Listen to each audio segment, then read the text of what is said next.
नमस्कार, स्वागत आहे तुमचे आमच्या चॅनेलमध्ये। आवाज महामुंबईचा, शोध बातमीचा, कौल मनाचा। चला तर मग आमचे चॅनेल शेअर करा, लाईक करा आणि सबस्क्राईब करा। धन्यवाद। 1,500हून अधिक श्रीफळ एकाच वेळी एकाच तालासुरात अर्पण करणारी प्रथा असलेले मोठीजुई गाव। प्रत्येक गावातील रूढी आणि परंपरा ही त्या गावची ओळख आणि त्यामुळे गावातील लोक त्या रूढी परंपरा अगदी श्रद्धेने जपतात। प्रत्येक गावाला आपले ग्रामदेवताची पूजा, गावांमधील विविध उत्सव, जत्रा, शेती संबंधित अनेक परंपरा जसे की पेरणी, लावणी, कापणी, सणासुदीचे दिवस, गावामध्ये विविध पारंपरिक खेळ, लोकनृत्य आजही ते जोपासले जात आहेत। गावातील सामाजिक आणि धार्मिक कार्यांमध्ये विशिष्ट परंपरांचे पालन केले जाते। अशा या रूढी व परंपरांमुळे गावात एकजूट आणि सामाजिक बांधिलकीही वाढते। अशा या रूढी आणि परंपरेचे मांगल्य जपणारे गाव म्हणजे उरण तालुक्यातील मोठीजुई गाव होय। मोठ्या मनाचे, ठिसूळ दगडांवर आणि जुन्या परंपरा जपणारे, ईश्वरप्रेमी असलेले हे मोठीजुई गाव। अशा या गावात पूर्वांपार चालत असलेल्या सण श्रीकृष्ण जन्माष्टमी होय। नारळी पौर्णिमेच्या दिवशी अखंड हरिनामाचा सप्ताह या गावची ग्रामदैवता मोठीजुईच्या बाप्पाच्या मंदिरात या सप्ताहाचा प्रारंभ होतो। भगवान श्रीकृष्णाचा जन्म म्हणजे जन्माष्टमीपर्यंतचा 7 दिवस हा अखंड हरिनाम सप्ताह चालू असतो। गावातील 7 भजन मंडळांना एकत्र घेऊन या परंपरेचा त्या काळी पूर्वजांनी श्री गणेशा केला होता। त्या काळात घड्याळ नसल्याने पाण्यात घटिका पाहण्यासाठी वाटी ठेवली जायची आणि तेच वेळेचे परिमाण होते। त्याप्रमाणे एक भजनी मंडळासाठी साधारण 12 तासांचा कालावधी ठेवला जायचा। या परिमाणानुसार भजनाची वेळ प्रत्येक काळीतील भजन मंडळाला दिली जायची। काळ बदलला आणि वेळ सांगण्यासाठी घड्याळ आले, मग हा कालावधी बदलला आणि प्रत्येक भजन मंडळाला 12 तास ढोल आणि टाळांचा गजर करत मुखातून हरिनामाचा जयघोष मंदिरात केला जातो। कालानुरूप आता ती वेळ 6 तासांवर आली असली तरी भाविकांच्या भक्तिभावात तत्सूभरही फरक पडला नाही। तोच भाव, तीच भक्ती आजही हे गाव आळवत आहे। नारळी पौर्णिमेपासून सुरू होणाऱ्या जन्माष्टमीपर्यंतचा हा 7 दिवसांचा उत्सव अतिशय आनंदी वातावरणात साजरा केला जातो।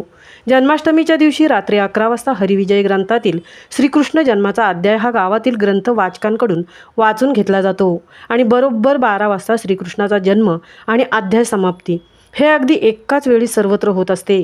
त्यावेळी प्रत्येक घरातील एक व्यक्ती मंदिरात श्रीफळ अर्पण करण्यासाठी जातीने अगदी मंदिरात हजर असते आणि हाच तो रोमांचकारी क्षण, भक्ती श्रद्धेची सांगड घालणारे असा हा तो क्षण। कारण श्रावण मासे बुद्धाष्टमी रोहिणी नक्षत्रावरती श्रीकृष्ण जन्मला हे उद्गार ग्रंथवाचकाच्या मुखातून पडतो न पडताच सर्व गावातील म्हणजे जवळजवळ 1,500 ते 2,000 घरातील व्यक्ती श्रीफळ घेऊन मंदिरात हजर होत असतात आणि मग त्या नारळांची एकाच वेळी एकाच सुरातील आवाज मंदिरात एक गुंजारव करणारा नाद असतो। हे स्वर कानाला तृप्त करणारे असतात। आनंद आणि दैवी श्रद्धेचा इथे मिलाप होतो। श्रीफळांचा मंजूळ गजर संपताच सुरुवात होते ती बाळकृष्णाच्या पाळणा गायनाची। अगदी रात्रभर मग तरुण पुरुष मंडळी गात असतात, गोविंदा गोविंदा यशोदेच्या तान्ह्या बाळा, गोविंदा रे गोपाळा, असा खंड न पडता विश्वविधात्या परब्रह्माचा नामघोष यावेळी चालू असतो। यानंतर दहीहंडी या उत्सवास प्रारंभ होतो। दहीहंडी म्हणजे बाळकृष्णाची नटखट लीला सवंगड्यांना घेऊन थर रचून दह्याचे मडके फोडण्याचा खेळ। पहिली हंडी ही गणपती बाप्पाच्या आणि श्रीकृष्णाच्या जन्माच्या ठिकाणी असणारे गावचे अध्यक्ष, ग्रामसुधारणा मंडळाच्या अध्यक्षांना हंडी फोडण्याचा सन्मान दिला जातो। जोपर्यंत मानाची हंडी फोडली जात नाही तोपर्यंत गावात इतर कुठलीही हंडी फोडली जात नाही। हा नियम मोडणाऱ्यास ठराविक दंड वगैरे असतो। यानंतर सुरू होते ती श्रीकृष्णाची विसर्जन मिरवणूक। ज्यांच्या घरी श्रीकृष्ण जन्माच्या दिवशी बाळ जन्माला येतं किंवा एखादी देवकी आपल्या घरी कान्ह्याच्या रूपाने पुत्र व्हावा म्हणून नवस देखील करत असते आणि मग नवस पूर्ण झाला की घरी कृष्ण आणून मनोभावे त्याची पूजा करते। अशा ठराविक घरी वैयक्तिकरित्या श्रीकृष्णाची मूर्त आणून त्याची पूजा करून गोविंदाच्या दिवशी या मूर्तीचे विसर्जन केले जाते।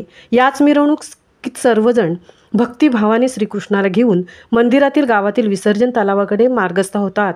या मिरवणुकीचे विशेष आकर्षण म्हणजे अगदी नटून थटून बाळ गोपाळ गवळणी जणू काही अवघी नगरी श्रीकृष्णाची आहे असा भास होतो। आपल्या कान्ह्याला निरोप देण्यासाठी जमला गोपाळांचा मेळा। ज्यांच्या डोक्यावरती भगवान श्रीकृष्णाची मूर्ती असेल त्या मूर्ती असणाऱ्या माणसाच्या पायाखाली अगदी छोट्या मुलांना ओलांडण्याची परंपरा अजूनही या गावात आहे। मानाची हंडी बरोबरच सकाळी ती फोडली जाते। 1 तासात गावातील बाकीच्या हंड्या देखील फोडल्या जातात, जेणेकरून नोकरी व्यवसायात जाणाऱ्यास उशीर व्हायला नको म्हणून 11 वाजायच्या आत सर्व हंड्या फोडल्या जातात. मोठी जुई गावचे आणखीन एक वैशिष्ट्य म्हणजे सामूहिक, म्हणजे जवळपास 5,500 लोकांची एकत्र आरती या तालावर होते.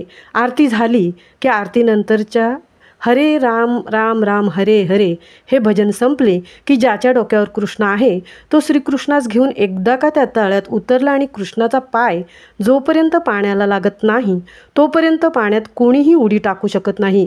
ही प्रथा अगदी पूर्वीपासून चालत आलेली आहे. कृष्ण मुरारीचा पायाने तळ्याच्या पाण्याला स्पर्श केला की जमलेले जवळपास 2000 पुरुष पाण्यात उडी घेत आहेत. हा सोहळा अगदी डोळ्यात साठवून घेणारा असतो.